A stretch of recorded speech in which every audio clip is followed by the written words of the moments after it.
Tonight on News 5 Live, the case against attorney Oscar Salgado continues in the High Court for a second day. He's answering to a charge of abetment to commit murder. The Emery Grove and Laguna land dispute is discussed at the CCJ, and Prime Minister John Bersenio weighs in on the issue. The BDF clarifies its initial report, confirming that the device found on the Maya airline flight was not an IED. These stories and more coming up on News 5 Live. Number one caller. Number one caller.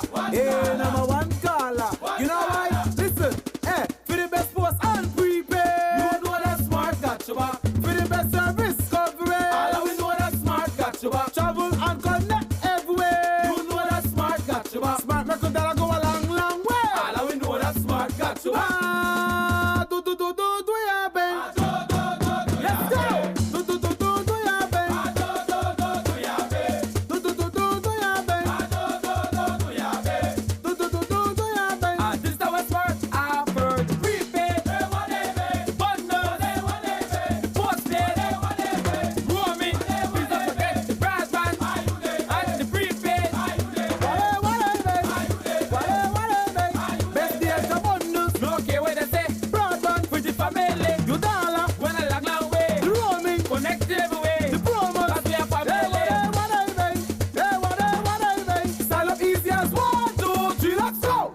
Every caller is the number one caller with smart, bringing people together.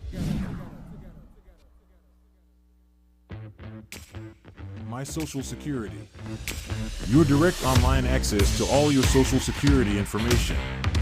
360 view of all your Social Security information. Registration services, benefits, contributions, and employer services at your fingertips. Enjoy all the new features with your My Social Security account. Register with SSB. Submission of benefit claims. Submission of contribution statements. View contribution record. Enjoy all your My Social Security feature at ssbportal.org.bz. Social Security at your fingertips. Everything is better electric. Be more efficient with electric vehicles and transforming your home with Energy Star electric appliances and power tools. This helps to create a greener and cleaner world for the next generation.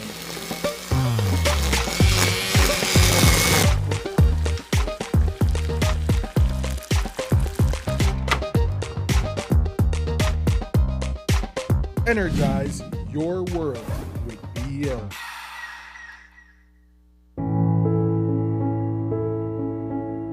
We all have dreams that we are chasing, goals we're striving for, and loved ones we want to provide for. There is one thing that can provide you with a sense of security and empowerment. That is planning for the future and starting to save. Just as a tree starts as a seed and grows with time, your savings will grow. It's never too early or too late to take that crucial step towards securing your future. Saving is not just about putting money aside. It's a promise to yourself and your loved ones that you are taking control of your destiny. It all begins with a plan and the commitment to save, no matter how big or how small. Educate yourself about different savings options to help you achieve your plans. Remember, no matter where you are on your journey, the key is to start. Every step you take towards planning and saving is a step towards empowerment and peace of mind. Talk to your loved ones about your goals and dreams. Create a roadmap for a brighter future. That tree you planted now provides shade and shelter for your dreams. Embrace the power of planning for your future and starting to save. Your dreams are waiting, and your journey to a brighter tomorrow begins today. Plan today, save for tomorrow. A message from the Central Bank of Belize.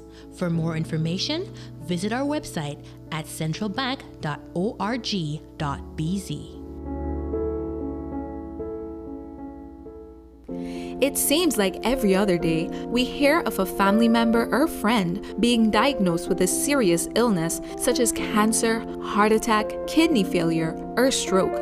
When these illnesses strike, you want to focus on recovery and your overall well-being. At RFNG Life Insurance, we offer critical illness insurance to help with medical expenses when diagnosed with such critical illnesses, providing security to access quality healthcare facilities and to ease the worry about finances. In case you are diagnosed with a life-threatening illness that is covered by the policy, critical illness insurance pays you a lump sum amount to help you obtain access to quality treatment and medication. Having critical illness insurance provides the financial support that will bring you and your family the security and peace of mind necessary to manage these illnesses.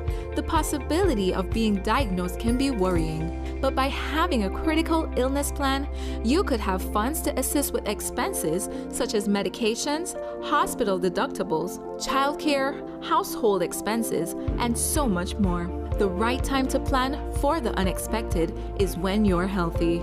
For more information, visit our office today to speak with one of our experienced agents about critical illness insurance. Your health and wellness is what matters most. Take care of it.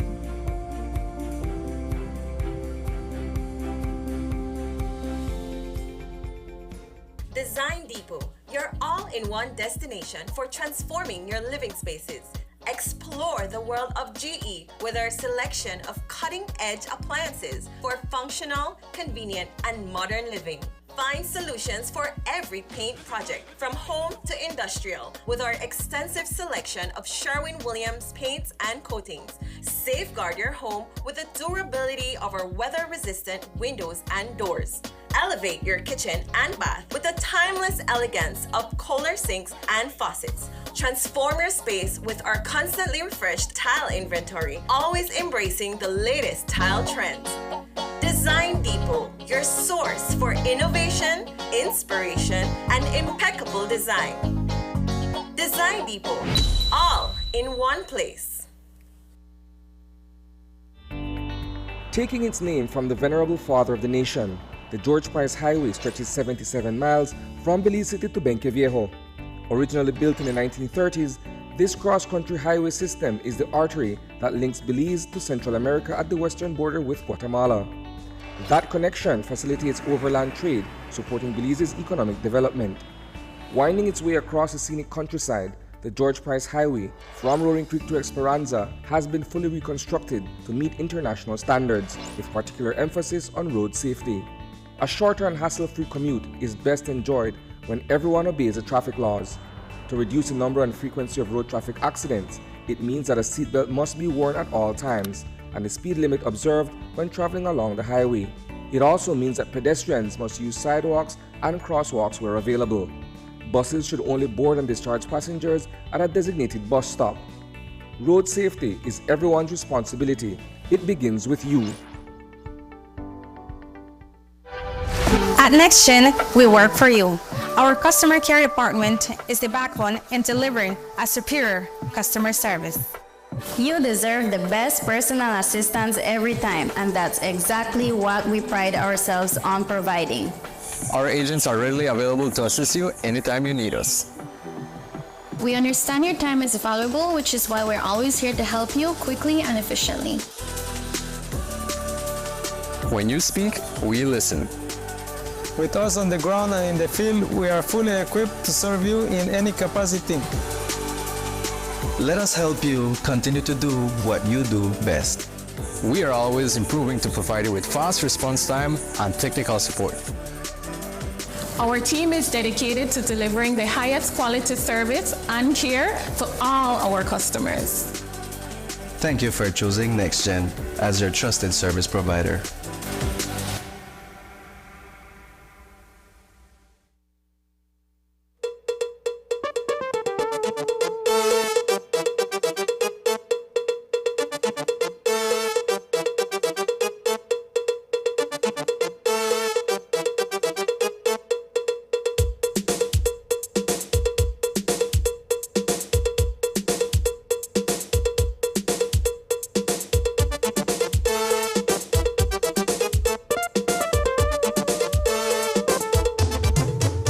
This newscast is brought to you by the Belize Bank Limited. Our country, your bank. Good evening and welcome to News 5 Live for Wednesday, October 4th. I am Sabrina Daly.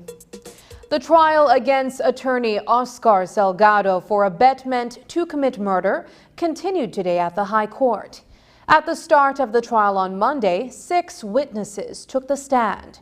Marlon Barnes, the woman who Salgado allegedly contracted Giovanni Ramirez to kill, was the first to take the stand. She told the court that she had filed a complaint against Salgado to the General Legal Counsel that could have gotten him disbarred. She also told the court that she had confronted Salgado about an allegation of sexual assault of a male minor at the office of the Ombudsman. The witness that followed informed the court of missing electronic evidence, specifically a recording that Ramirez gave to police of his alleged interaction with Salgado. The former secretary at the General Legal Counsel also testified on Monday. She informed the court that the counsel deliberated Barnes's complaint and set a date for a hearing. Former Ombudsman Lionel Arzu also testified on Monday. Today was the start of a voir dire to determine whether Giovanni Ramirez is in fact in fear for his life and unable to testify before the court. Ramirez's revealing statement to police were read inside the court. News 5's Paul Lopez reports. Giovanni Ramirez, a 25-year-old Belize City resident, is alleging that attorney Oscar Salgado contracted him to kill Belize City resident Marlon Barnes. In a statement given to police by Ramirez back in March 2019, he reported that in early February of that year, he called Salgado and explained that he needed an attorney. At that time, Ramirez was facing a couple firearm and ammunition-related charges. In a statement to police, Ramirez says that he later met Salgado on a street in front of the complex building and got into his Toyota 4Runner. He alleges that they drove around the city for 45 minutes. During that time, Salgado purportedly told Ramirez that he needed a favor. That favor, according to Ramirez's statement, was for him to get rid of Barnes because, according to Salgado, she was trying to tarnish his name before the General Legal Counsel. Ramirez's statement was read during a voir dire hearing that began this morning. On Monday, Senior Counsel Adolph Lucas, the attorney representing Salgado, explained the voir dire. They're going to bring in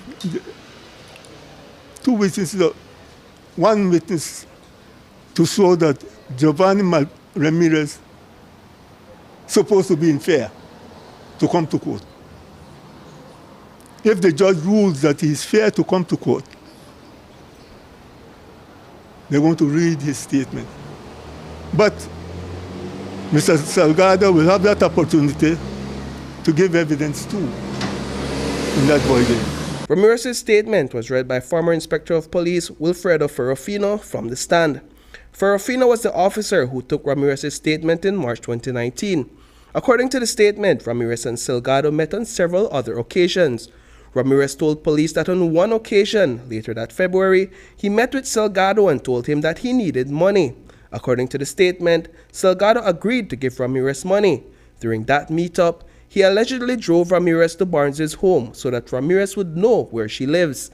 All this was read before the court during the voir dire process and is for public consumption, contrary to what Salgado said on Monday when he sought to chastise the media. What I want you to people to understand is to respect the privacy of citizens, respect my privacy, and I don't want to see you back at this court until the case is finished. Well, we were back at the High Court today, completely ignoring Salgado's ill-informed comment. We also learned from Ramirez's statement to the police that in late February, Salgado allegedly called Ramirez and told him that the month is almost over and Barnes is still alive. The clock was against Salgado because, as Shandishel Orbina, the former Secretary for General Legal Counsel, testified on Monday, the council had set Salgado's hearing for March 14th. But, as it turned out, Ramirez was only using Salgado for money. Ramirez told police that after his final meeting with Salgado, he called the attorney and informed him that all their conversations were being recorded and that Salgado would have to pay $1,000 in exchange for the recording. That exchange never occurred because Ramirez reportedly believed that Salgado was trying to set him up. And, as we reported on Monday, those recordings went missing from evidence. This morning, Commissioner of Police Chester Williams spoke with reporters about the missing recording. Is this a proof of corruption or people being compromised within the law enforcement? Certainly there's an issue of compromised individuals within the system. I'm not going to say at what level of the system, but there is some issue of compromise. And it is something that we're looking at myself and the DPP. But other than that, I'm not going to comment further. As you know, the matter is a live issue before the court. And as you rightly said, I'll be testifying today in that matter, and then we'll see how it goes from there. And so when you find issues like this taking place within the police department, what kind of actions can you take against persons that you suspect are involved in corruption? Jump to the police department, it's not the police. Or whichever, how do you? Like I said, we are looking at it myself and the DPP. If we should get the right evidence to pinpoint a particular individual, then we prosecuting that person. Commissioner of Police Chester Williams also took to the stand today in the voir dire hearing. He testified that Ramirez came to him on March 15th with information that Salgado had allegedly contracted him to kill Marlon Barnes. Compal Williams says he asked former Inspector Ferrofino to investigate the matter, and that is when the statement was taken. Compal Williams testified saying he had several interactions with Ramirez at the request of the Director of Public Prosecution, Sherilyn Vidal. 3 of those conversations were over the phone and were recorded. In them, Compal says Ramirez informed him and the DPP that he would not take the stand because he is in fear for his life. But there were some issues with playing those recordings in court this afternoon. Something the DPP wanted to be played, but it was not on the DVD, but it's on the Commissioner of Police phone that he recorded. So they need to burn that's the term, and hand it to me. Then I and the client are going to look at the previous one they handed to me, and we'll make a comparison. The matter was adjourned to October 11th. Reporting for News 5, I am Paul Lopez. The land dispute between Yemery Grove and Laguna villages is in the news for a 3rd consecutive night. This is because it is somewhat creating a division within the country as tensions continue to rise. It is a topic that came up in Cabinet on Tuesday, for which the Ministry of Natural Resources and the Ministry of Indigenous Peoples Affairs are looking into as the government adheres to the ruling of the Caribbean Court of Justice on Maya communal land rights, but respects the rights of all Belizeans. Today, Prime Minister John Briceño echoed the words of Minister Dolores Balderramos Garcia. It's one country, and we are all Belizeans, and that the PUP will not allow the balkanization of the country. It is unfortunate what is happening, that we're starting to have this division between the indigenous people, the Mayas, and the rest of our citizens. There's a ruling by the CCJ and we have to abide by it. Now we need to see how we can maneuver and live side by side as neighbors, as one people, as Belizeans. There's one country, and I could assure you that our government will not give in to no balkanization. That the Mayas and the Creoles and the Hispanics, the Chinese, everybody needs to understand there is one government, there's one country, there's one people, and that applies down south. Now, what we discussed yesterday is to ensure that we can have a quick response team, that whenever we have any of these instances happening, that the police, people in the lands department, forestry department, and can move out there immediately with the lands department with their maps to show where the lines, the delineation is between the villages, the village boundaries. And then where it does not exist, then we need to be able to tell and listen. Everybody needs to move away and move until we can set what are going to be the boundaries. So pretty much that's what we're doing. Cabinet has agreed that sometime before, hopefully before the end of the year, we want to set a full date to be able to discuss the Maya land policy, and as to how it's going to be implemented, how it's going to work, and to do it in such a way where we don't divide the country. I repeat again, a People's United Party government will not stand by, will not allow the balkanization of our country. Earlier today, from its seat in Port of Spain, Trinidad, the Caribbean Court of Justice held a monitoring hearing in respect of the consent order, as well as the overall progress of the Maya land rights issue. During the session, the most recent flare-up of tension between the southern villages of Yemery Grove and Laguna was also discussed.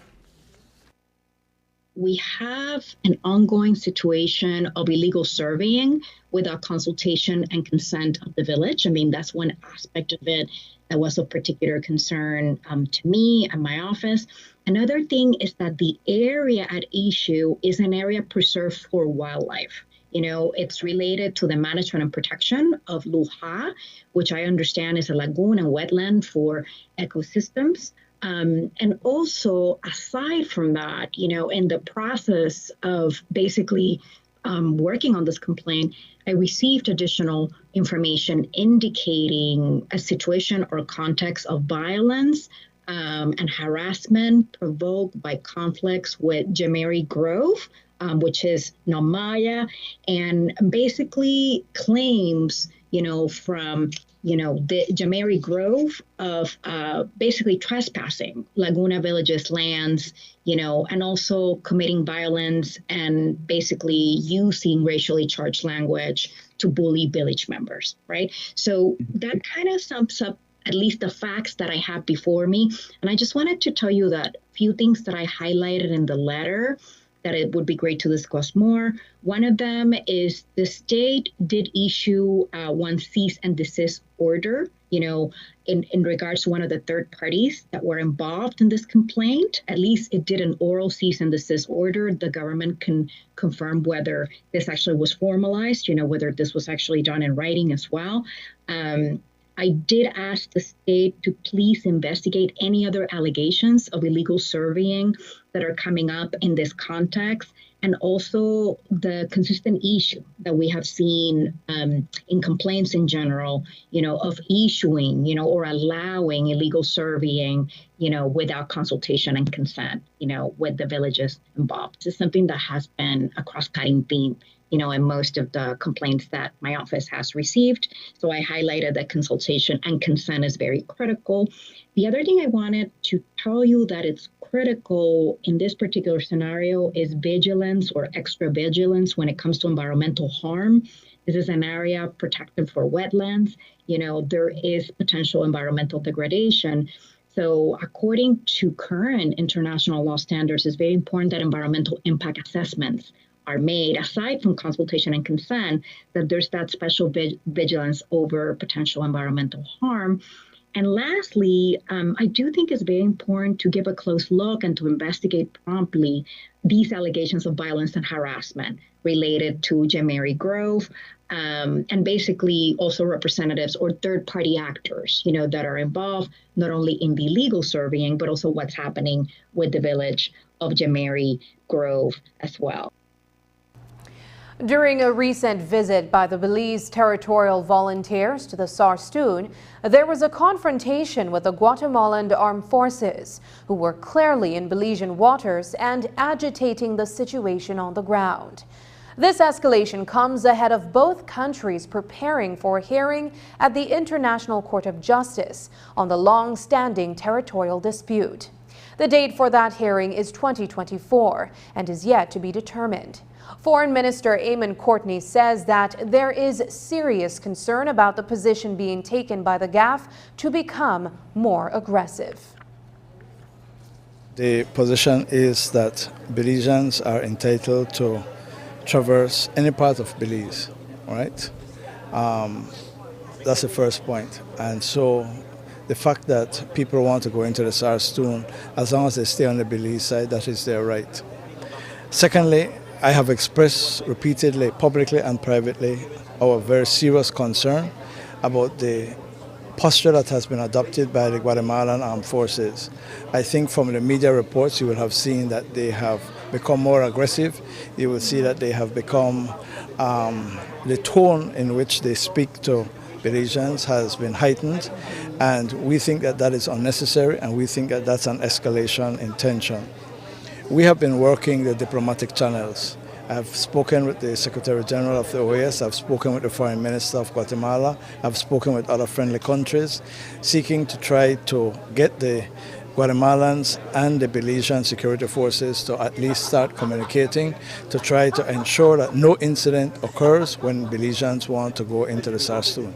That process is unfolding. We're in constant contact with each other, and I am hoping, first of all, that there is no incident, and secondly, that there will be respect for Belize's territorial integrity. That we will insist on. We're dealing with a situation in the Sarsstoon right now that can lead to a very, can lead to an incident. Let me put it that way. I am spending every working hour trying to ensure that that does not occur. I'm spending every working hour speaking to our friends and allies and speaking to Guatemala to say, let us de-escalate and understand that Belizeans are free to move there, and that must be respected, and let us work together to ensure that there is no incident. As you said earlier, this is all going to be resolved in the ICJ, but in the meantime, we should live like neighbors, and we do not want this issue to escalate any further. Prime Minister John Bersenio says that he has not received an official report on the incident, but that Guatemala needs to understand that majority of the Sarsstoon belongs to Belize. He says the aggression by the GAF is unacceptable because Belizeans are allowed to travel the length and breadth of the country unimpeded. However, those going into the Sarsstoon area need to be cautious. I think that we need to continue to point out to the Guatemalans that the Sarsstoon, a portion of the Sarsstoon belongs to Belize. The entire Sarsstoon does not belong to Guatemala, and we need to continue to use the diplomatic channels. We need to be realistic. We have about 1,000 soldiers. Guatemala has probably about 19,000 to 20,000. They have gunships. They have all the latest equipment and technology to go to war, and we don't. So we could never reach to the point where we say, oh, we're going to pick up our guns against Guatemala. So we have to use diplomacy. Minister Courtney, at every opportunity that he has, when he meets his counterparts, he would express concerns, and also to write very strong-worded diplomatic notes, or I said dip notes, to the OAS, to the UN, to the Americans, to the British, to everybody that cares to listen. But at the same time, we also need to be a bit careful, and I say that hesitantly.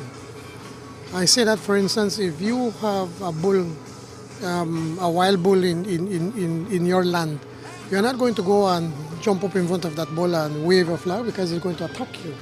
What you need to do to see how you could pen the bull and how you could deal with it I use that as an analogy to make the point that we also can't be seen to be taunting the Guatemalans because God forbid one day one of these people were to accidentally pull the trigger or whatever, then what?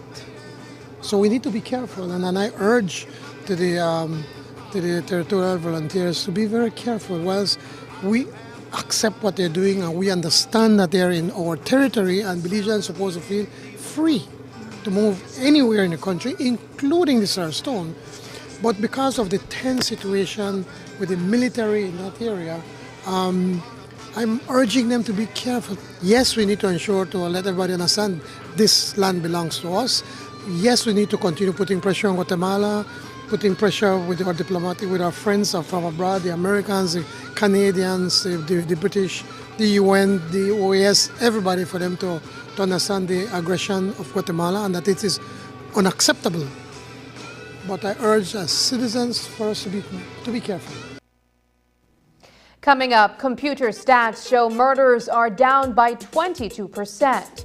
We'll have more details when we come back. DigiWallet subscribers, are you ready to spread your wings and explore the USA?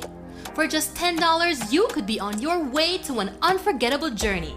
Check out DigiWallet's marketplace in the mobile app for a chance to win a round-trip ticket valued up to $700 to anywhere in the USA. Spread your wings with DigiWallet today.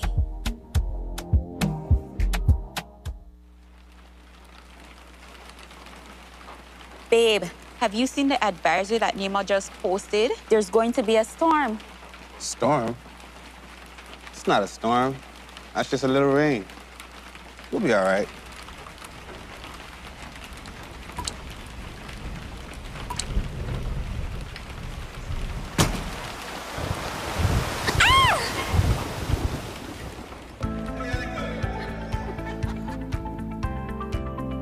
Thank goodness that was only a simulation. But what if it wasn't? Consider this. You've worked hard building your future, your family, your business, your home. RF&G Insurance has policy options that can protect your most valued assets so that you can focus on what matters most. Include RF&G Insurance in your hurricane prep.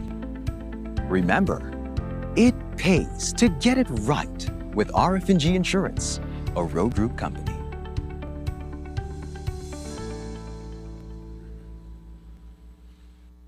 It's good to keep the environment clean. BSWAMA, step up the pace. They're going places to manage your waste. So make we stand and make well sure. No garbage left on the seashore. The whole of Belize we stay clean, cause we know say worth much more. We have pretty environment.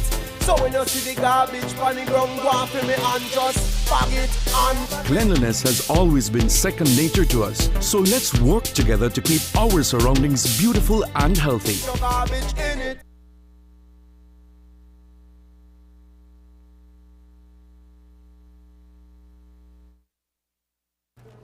The Belize Defense Force has walked back its preliminary finding that the device retrieved from a Maya Island Air flight which arrived in Belize City from San Pedro on September 26 was an improvised explosive device. The discovery of what has since turned out to be a cold flare initially left many confused about what the object actually is. However, further assessment led the BDF to conclude that it's nothing more than consumer pyrotechnics. This morning in Belmopan, Lieutenant Colonel Brandon Garcia spoke with reporters about the device. Garcia, we note, is not a bomb expert and was simply assigned the responsibility of liaising with the media. An initial report was produced. An initial assessment was also done on the device. For some reason, that report was leaked to the public, which subsequently caused some confusion and some panic. We concluded that the device found on the aircraft was nothing more of a consumer pyrotechnic or a low hazard device, which is similar to a firecracker or a sparkler, so to speak. Okay, so that is a conclusion that you all reached upon review, because the initial report concluded that it was an IED, an improvised explosive device that could be lethal. Yes, so that was the final conclusion after the device was thoroughly examined. So the interim conclusion, or the conclusion that it was an IED, was an interim conclusion? The conclusion that it was an IED was preliminary, like it wasn't fully examined to basically deduce that it was an IED. So do you all regret that it was leaked? Well, yes, majority of the time when we respond to these threats, we have both of our both the civilian populace and also the members, our bomb technicians in mind. We need to ensure that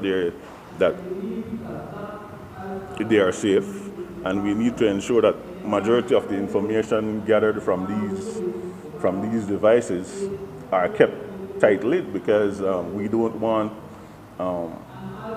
confusion and panic to ensue. This morning, we also heard from Commissioner of Police Chester Williams, who spoke on the incident from the perspective of the Belize Police Department. He also confirmed that further analysis proved the device to be a flare. I was away, and I was briefed that there was some explosive device that was found on Maya Airway, and the person who found it turned it into the cargo section of that local airline. Subsequent to that, an investigation team was put in place. The BDF bomb expert was called. He retrieved the equipment, and he did a preliminary assessment of it.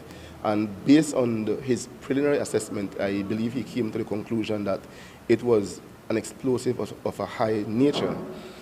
And subsequent to that, we had requested that a further check be done, and the bomb expert did conduct further analysis of that piece of device that was found.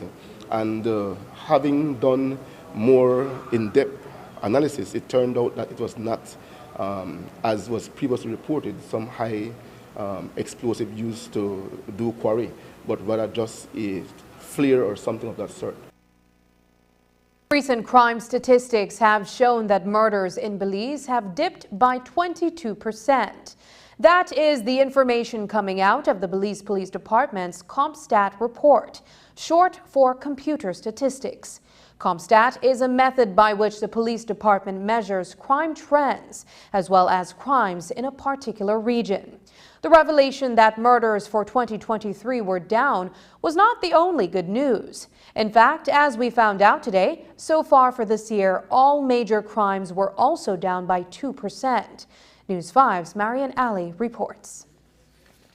I am proud to report to the nation that when it comes to the overall criminal outlook for the country, crime is down. This is perhaps the most comforting news from the Commissioner of Police. But how exactly did the Belize Police Department arrive at the conclusion that crime in Belize is down and by a whopping 22%? Commissioner Chester Williams explained.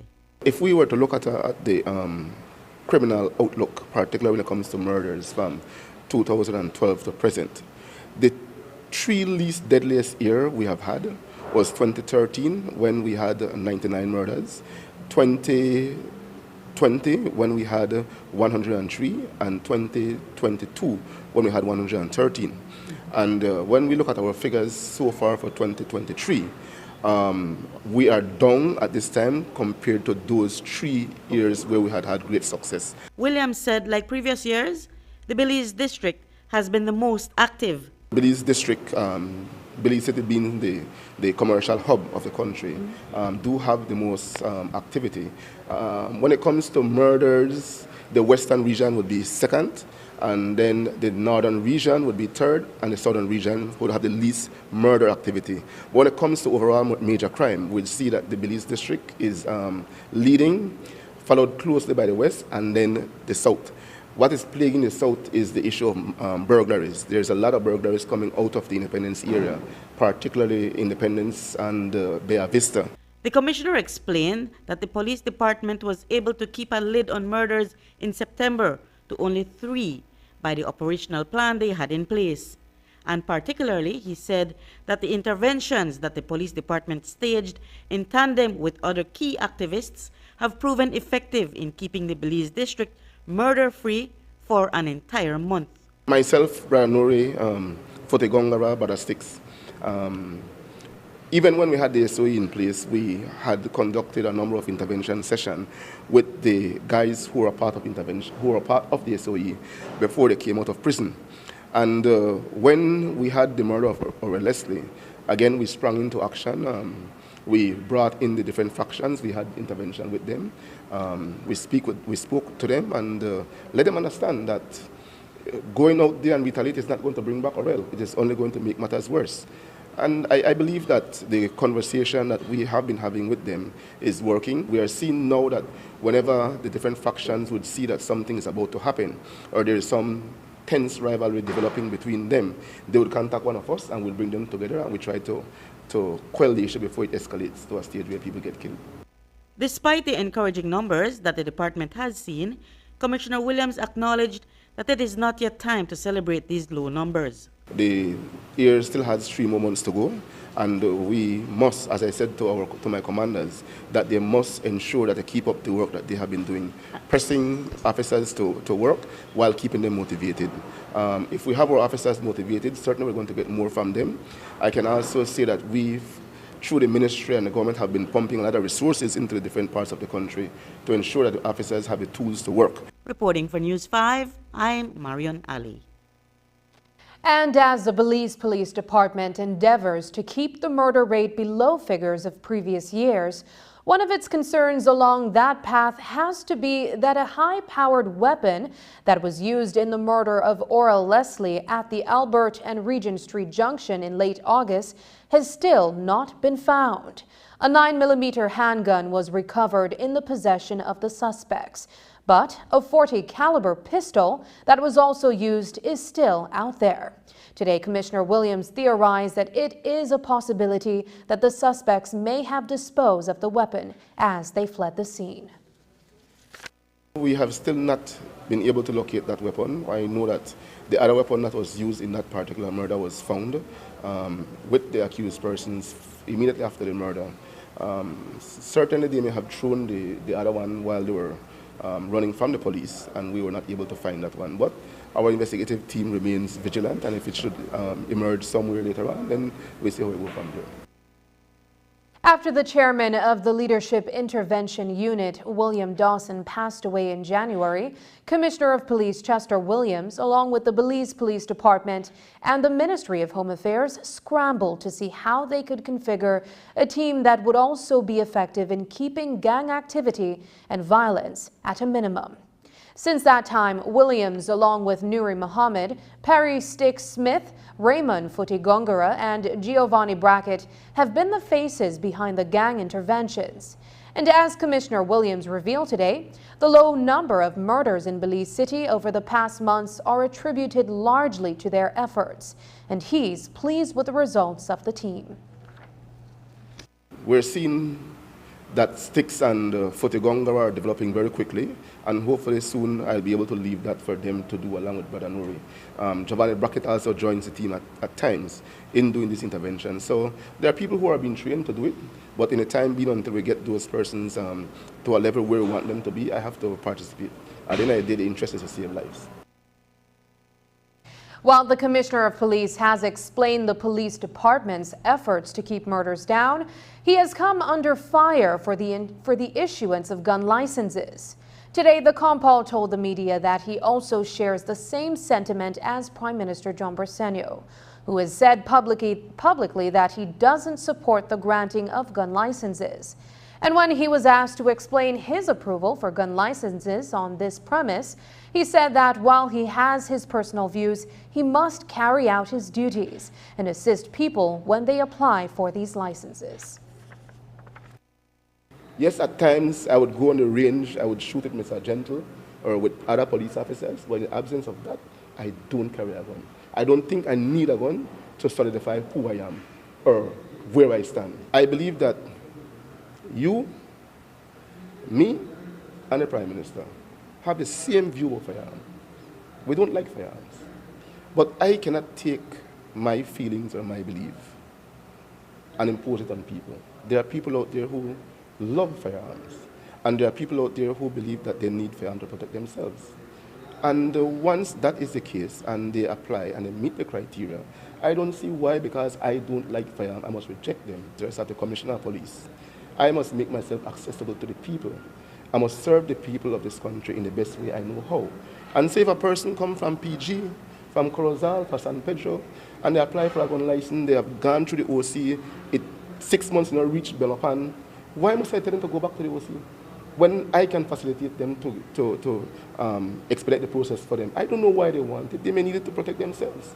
So in that spirit, I have no difficulty, and again, I have no apology for assisting anybody who comes to my office for a firearm license, and I assist them. After the break, BSI says there's no shortage of sugar at the mill. We'll tell you about that, but first, here's a weather update with data from the Belize Met Service.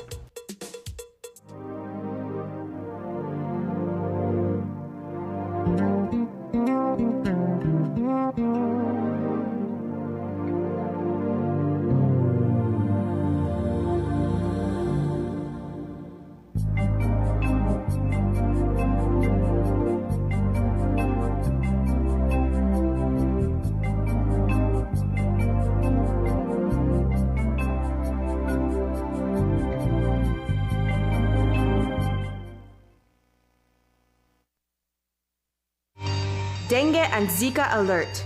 Do your part by preventing mosquito breeding. The Ministry of Health reminds the public that as we enter the rainy season, be aware of the dangers of dengue, chikungunya, and Zika. These are infectious diseases that are transmitted by the bite of Aedes aegypti and Aedes albopictus mosquitoes. These mosquitoes are most active in early morning and late afternoon. Activities that should be done to prevent dengue and Zika include: avoid having containers that can collect water in your yard. Cover water storage containers such as drums. Change the water in flower pots every 4 or 5 days. These are ideal breeding sites for the mosquito. With the elimination of breeding sites in and around the yard, dengue and Zika can be avoided. Dengue and Zika begin with sudden onset of high fever. Other signs and symptoms include rash, joint pain, eye pain. If you are pregnant or planning to become pregnant, we advise you to visit your nearest health facility. The public is also encouraged to use mosquito repellent spray or lotion on the body or clothing. Do your part by preventing mosquito breeding.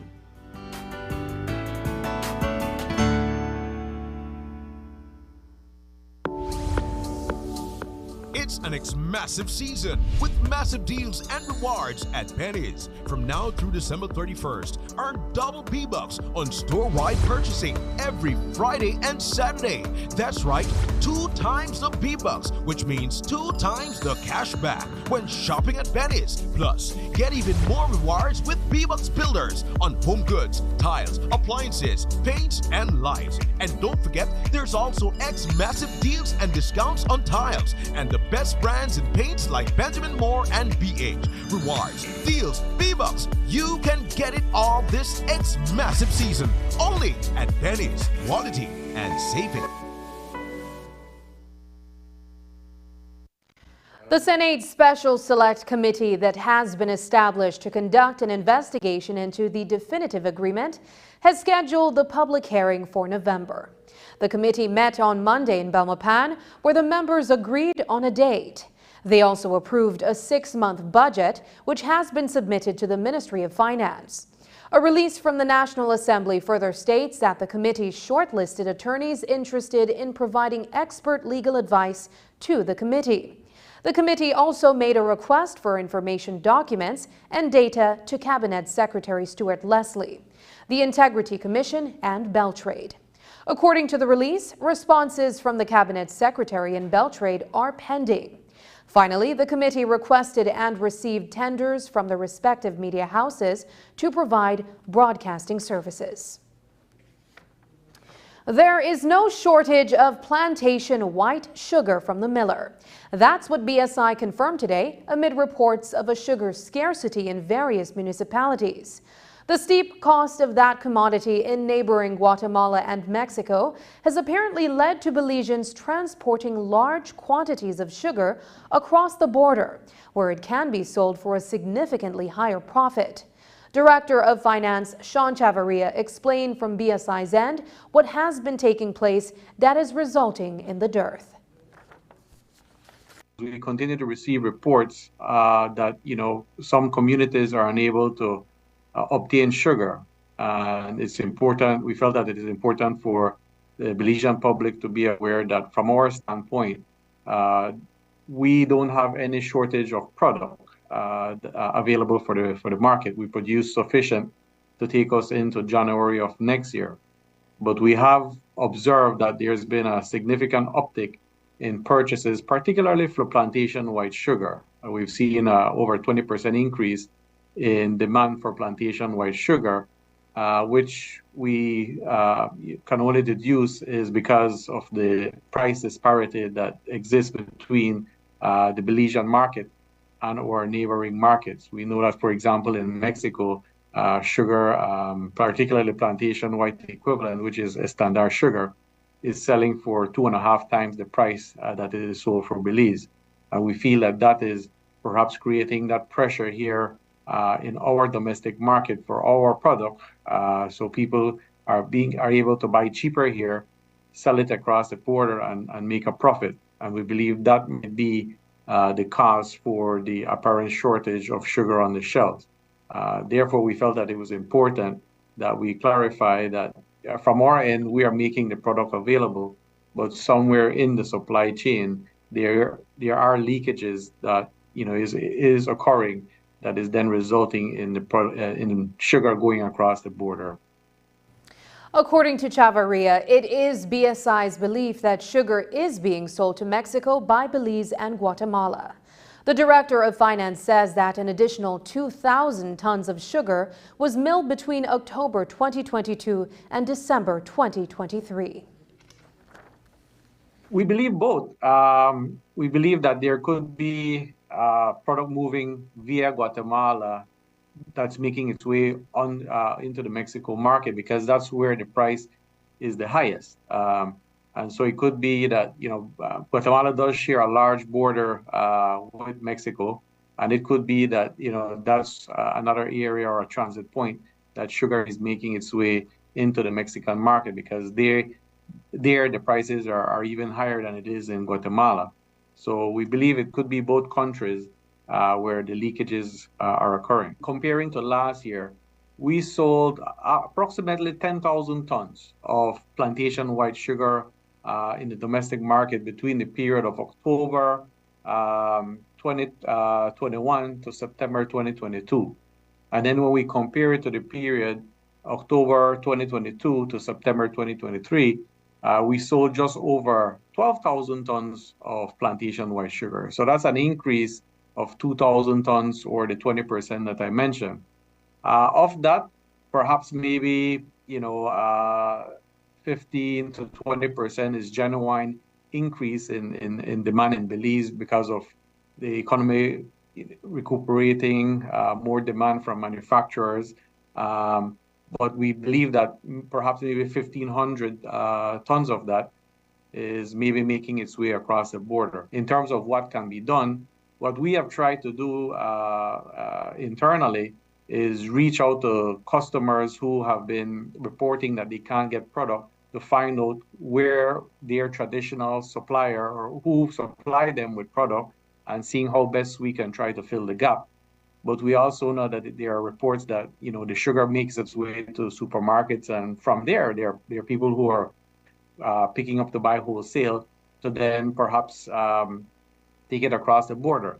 But we don't have that visibility into what happens after sugar leaves our gate. When we return, an update on investigation into immigration officer.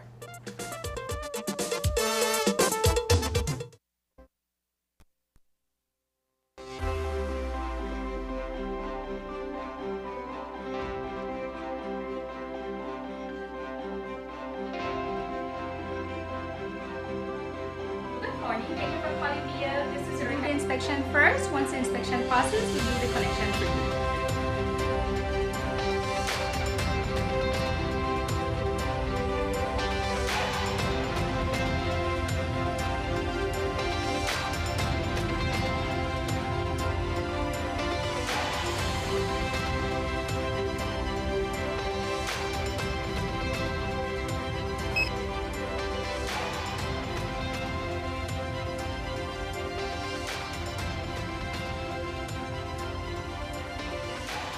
Our teams at BEL continue to serve you.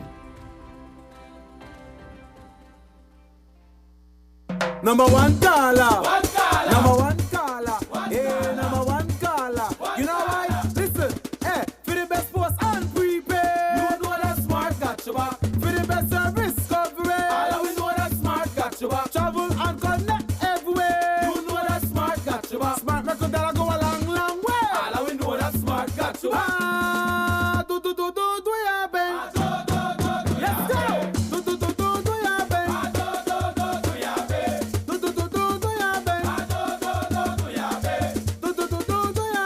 This is our smart offer. The prepaid, the bundle, the postpaid, roaming, please don't forget the broadband and the prepaid. Best deals and bundles, no care what they say. Broadband for the family. You dollar when I long way. The roaming, connect everywhere. The promos, that's we are family. Sign up easy as 1, 2, 3, let's go. Ooh. Every caller is the number one caller with smart, bringing people together.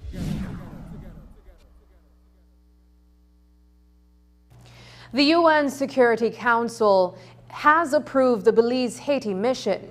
The situation on the island is volatile, and Kenya is taking the lead on intervention. The Belize Defense Force, according to Foreign Minister Eamon Courtney, is willing to provide up to 50 soldiers to be part of the mission. But there must be some conditions met to ensure the safety of the team when in Haiti. And so the Minister of National Security is in the process of preparing the final list of the requirements that must be satisfied for Belize to deploy. Among those are that the Belizean government is not to incur any costs, operational and otherwise. A decision will be made by Cabinet next week. Foreign Minister Courtney explains the concerns. Belize, like a number of CARICOM countries, Jamaica, the Bahamas, Antigua and Barbuda, have agreed to be a part of the force in principle. The first requirement was this authorization by the United Nations Security Council. That is now in place. The second is to understand the command structure that is going to be led by Kenya, Government of Belize, with the advice of the Belize Defense Force and the Ministry of National Defense and Border Security, would have to be satisfied that the command structure in place is satisfactory to them. Thirdly, all the logistics, costs and expenses related to Belize's presence would have to be borne by some country or some organization. We would not be incurring any costs. Speaking to the Belize Defense Force, they say that they could deploy up to 50. And that is what we have signaled, up to 50 people, if the circumstances are fine. Now, just to be clear, this matter is going to be considered by Cabinet and the appropriate authorities for final determination. In fact, I had a discussion this morning with one foreign government that was asking us what is Belize's list of requirements that are necessary to go in, what are the costs, etc. So I spoke with Minister Marin, and that is being prepared. We had a preliminary list for discussion purposes. We are now preparing our final list. So when Kenya is ready, we will have to be satisfied that the circumstances, the arrangements in place, the cost defrayment is in place before Belize finally takes a decision to move forward. But we will discuss this in detail in Cabinet next week. Is there maybe a projection as to how long the mission will be? Right. Well, that's a very important point. Well, there are two important points. The first is how long will they be there? One of the issues that has to be discussed is what is the exit strategy. And we need to be satisfied that the exit strategy is clear and that Belize would exit when that point is reached, or before, if we determine that it's time for Belize forces to come out. The second point is that insofar as Belize is concerned, there has got to be a movement on the democratic side. The current government of Haiti under Prime Minister Henry is not legitimate. They were not elected. There have been no elections. In fact, he was appointed by the President Moise in circumstances which are not very clear and questionable. But they're the de facto government, and they're the only ones who we have to deal with. So we need to have movement on the democratic side so that we move towards elections. The final point on Haiti that I would make is this, because I know that this is a matter of concern to Belizeans. The government of Kenya sent in an assessment team, and they're about to send in another team. And they came away from that assessment with a very important conclusion. That is, they had intended to put up what we call a static force. That is, to just simply defend certain strategic assets. They have come out and said, listen, that's not going to work. You need to deal with the gangs. I think our recommendation to Cabinet is that Belize will not be involved in that part. We would be there to defend, let's say, for example, a gas depot, or to defend the parliament, or any particular asset that in a defensive posture, but not going out looking for gangs to engage them. So we are waiting for final advice and recommendations from the security forces, the National Security Directorate, the Belize Defense Force, Coast Guard, etc., to see what is the final configuration for Belize. And we have to be satisfied that all the externalities are in place so that there is no cost to Belize and the loss of life or injury is absolutely minimized. The Ministry of Foreign Affairs, Foreign Trade and Immigration has been actively seeking the removal of visa requirements to travel to Canada and Europe. These visa waivers will allow for ease of travel to these countries. Today, when the media caught up with Foreign Minister Eamon Courtney, he said that it is a process that is taking some time, but it's promising. He also says that further discussions will be had at an upcoming Canada-CARICOM summit, for which Prime Minister Justin Trudeau has extended an invite. We are working the diplomatic channels to try to reach a position where the Commission, the European Commission on Home, takes a decision that they will open a new list of countries that they will review for Schengen visa waivers. Our hope is that whenever that decision is taken, Belize is on the list. So we are speaking to the European Commission itself, we are speaking to governments bilaterally to try to say to them, this is Belize's case, we satisfy the requirements, encourage the Commission to take the decision, and hopefully put Belize on the list. When is that going to happen? Our ambassador had a meeting this week with representatives from the Commission, and they updated her to say that no decision has yet been taken as to when it is going to happen. They again acknowledge that we have a very strong case, but they were just exchanging notes and giving us some more information about where things are so that we can try to continue to have the process move forward. I want to say to Belizeans, this is taking longer than we want, but we have to respect the process that is the European Union process. And so, as I said, I think the case looks good. It's just a matter of time. With respect to Canada, Prime Minister is leading a delegation to Canada for the summit with CARICOM and Canada at the invitation of Prime Minister Trudeau. That takes place, I believe, on the 18th and 19th of this month. And it's a very important summit from Belize's perspective. The first issue that we want to raise bilaterally, not at the summit, is the question of migration, the question of visas. I have received several complaints from Belizeans who find it extremely difficult and frustrating to get a visa to go to Canada. I've had very good discussions with the ambassador, the High Commissioner to Belize from Canada on this issue, so it's certainly on their radar, and I'm hoping that I'll be able to speak to some other of their officials, if not the minister, when we go to Canada to say we need Canada to expedite Belizeans who want to go to Canada. There is no reason why Belizeans are put through the hoops that they have to go through, the time. In fact, I had a specific one where somebody waited for over a year before they were able to get a visa. That's not acceptable to us. Foreign Minister Eamon Courtney says that Belize is not a migration threat to Canada, and GOB is seeking a visa waiver or a more efficient system. But during the meeting, a discussion on Canadian province offering scholarships and jobs to Belizeans and Caribbean nationals will also be brought up. He says that brain drain is a real concern for the country, as well as the larger region, and that there must be some level of intervention. Here's how Foreign Minister Courtney says that Canada and other developed countries have been doing this. That's a different issue. That is an issue which I think is a legitimate issue to raise. What is happening there is, particularly in one province of Canada, they're offering scholarships to Belizeans. And virtually every single Belizean who goes there is offered a job before they finish.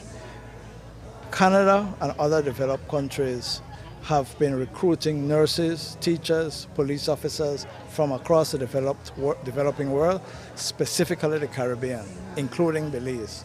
And it is contributing to a brain drain. So that is something that I have raised with Taiwan, and that is something we intend to raise with Canada as well, because they clearly have a program that is designed to take the best and brightest of Belize and take them to Canada. That's not a friendly act. Foreign Minister Eamon Courtney gave brief comments to the media today about the investigation on immigration officer Cherie Flores, for whom a video of her cutting up a white substance believed to be cocaine went viral on social media. Flores has said through her attorney that there are persons attempting to tarnish her reputation. Today, Foreign Minister Courtney says that for him, her actions are unacceptable. But the decision is up to the Public Services Commission, which has the final say. It's a matter for the Public Services Commission. I believe that the reports have been laid before them, and it's a matter that that process has to unfold. It's being investigated, and there is disciplinary proceedings that are to be taking place, and that's as best as I can say. There will be no political interference either way in that matter. As I said before, what I saw was unacceptable to me, but it's for the Public Service Commission to deal with that. So I believe she's saying that there's an attack on her because she was about to disclose improprieties, I guess, within the department? Right. If that is so, then she should disclose it. She should disclose it to me or anybody else. There is no connection between disclosing and what I saw on that video. If she sees irregularities, she should share it with the police or share it with me, and I will share it with the police. Up next, the official launch of Margaritaville Beach Resort.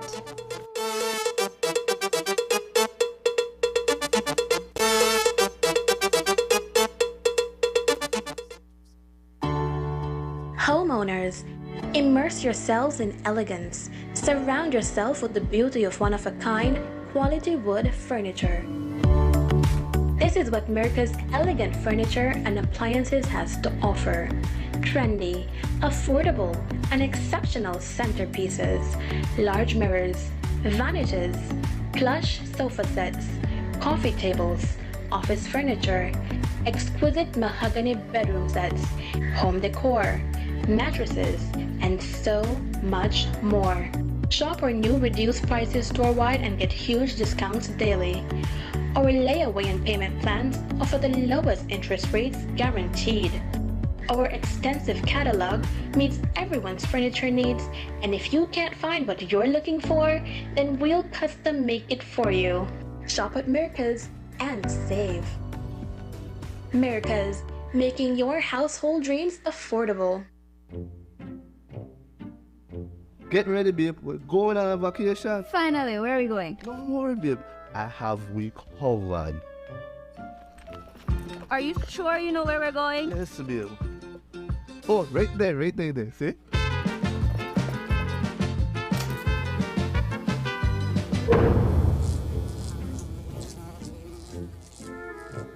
Babe, the price me too good to be true. Me look much more better in that picture. When life throws you a curveball, Belize Bank has your back. With our online financing, you can turn any vacation mishap into a dream getaway.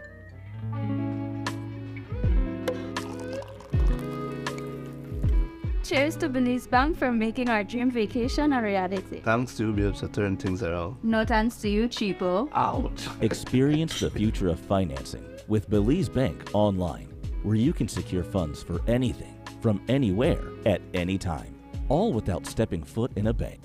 Apply for a loan today and unlock a world of possibilities. Number one caller. Number one caller. Hey, number one caller. You know why? Listen, hey, for the best post and prepaid. You know that smart got you back. For the best service coverage. All we know that smart got you back. Travel and connect everywhere. You know that smart got you back. Smart make that go a long, long way. All we know that smart got you back. Do ya, Ben? Let's go. Do ya, Ben?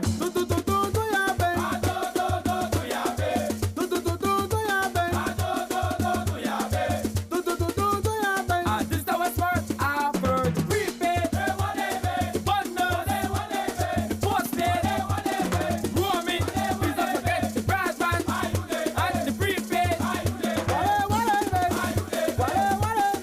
Best deals the bundles, no care what they say. Broadband for the family, you dollar when I long way. The roaming, connect everywhere. The promos, that's where family. Sign up easy as 1, 2, 3, let's go. Ooh. Every caller is the number one caller with smart, bringing people together.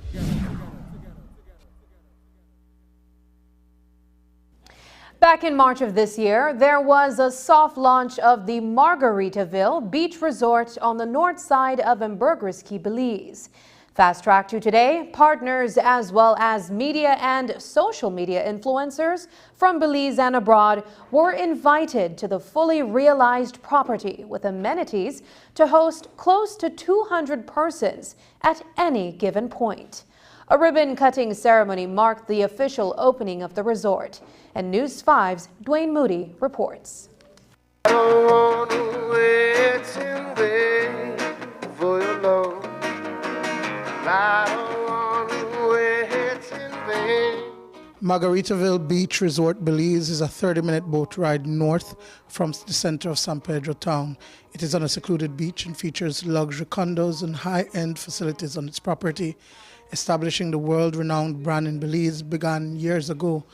It was delayed by the pandemic, but now it is fully open to tourists, international and Belizean alike. We needed to do a soft opening in order to make sure that everything was exactly as the way that we wanted, and now we're ready to launch this amazing resort to the world. And we're expecting to receive a lot of visitors, local and international.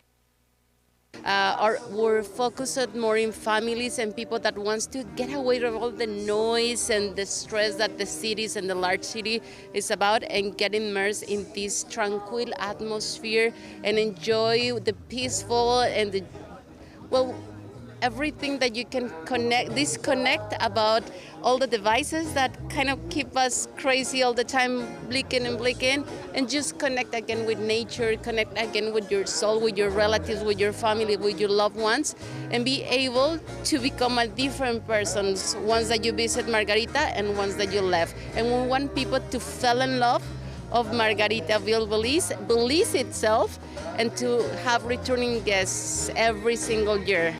Having recently completed a successful Belize Investment Summit on Hamburger's Key several weeks ago, Prime Minister John Briceño says that the introduction of Margaritaville will have a positive impact on the economy. It put us in the map. As we were speaking earlier, that Belize is made up of a lot of thousands of small boutique hotels. And now here we have now a name brand that opens a different market. Many people, especially Americans, when they're looking up about Belize and say where they could stay, and they say Margaritaville, we know Margaritaville, so they want to come here. And by coming here, then they get to know about Belize, and then they spread the word. So I think it's a wonderful thing, and the investors, people like Michael Boyne and his team, they need to be congratulated to have the vision and also to have the courage to make such a substantial investment on the island of Hamburger's Key. And then to partner up with the late Jimmy Buffett and his group to come in Margaritaville. Over 75 persons are employed at this time, but as the high season begins, employment is expected to increase to 150. We welcome them because we know that it brings investment and job opportunities for our locals. So it is very important to us to have these resorts to open up here on the island, especially when it comes to brands. You know, it brings a lot of tourists to the island, and it actually promotes our country in general as well. CEO in the Ministry of Tourism and Diaspora Relations, Nicole Solano, says that visitor experience is top on its priorities for destination management. That we have about 900 hotels, 9,000 rooms. That's an average of 10 rooms per property. So our industry is built on small hotels. We cherish that. We want to maintain that. We want to keep that going. But there's space for larger properties. In fact, we need them.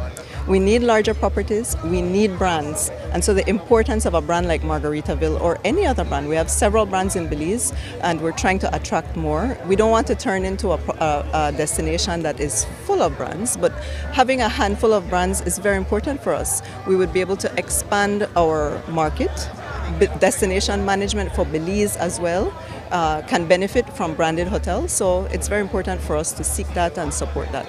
We know that travelers today are looking for authentic experiences, but at the same time they want infrastructure that is put in place that is focused on convenience for them, that is high quality, and that they can come and have that confidence and enjoy their stay. So infrastructure means not only hotels, but all the ancillary services surrounding hotels. So your restaurants, your tour operators, even your tour guides. The people have to be highly trained in order to be able to deliver high service excellence. So those are the main areas that we're looking at right now, in addition to hotel infrastructure. General Manager Kenya Guzman invites everyone to come unwind. People has to travel all over the world and come to this paradise. The nature, the fact that you're able to swim with the sharks, to experience the nature at reality, it's something unique and it's something that you will not have in any other country in the world. So that's why people has to come to Belize and give the chance to experience this island vibe, this island life that will change you from within and out. This is amazing. Your country is just one of a kind. And people need to come and visit and enjoy what Belize is all about. So welcome to Belize, welcome to Margaritaville. Dwayne Moody for News 5. And that's the news. Tonight's broadcast is available at channel5belize.com, on our Facebook and on YouTube. I'm Sabrina Daly. Thanks for joining us, and from all of us here at News 5, good night.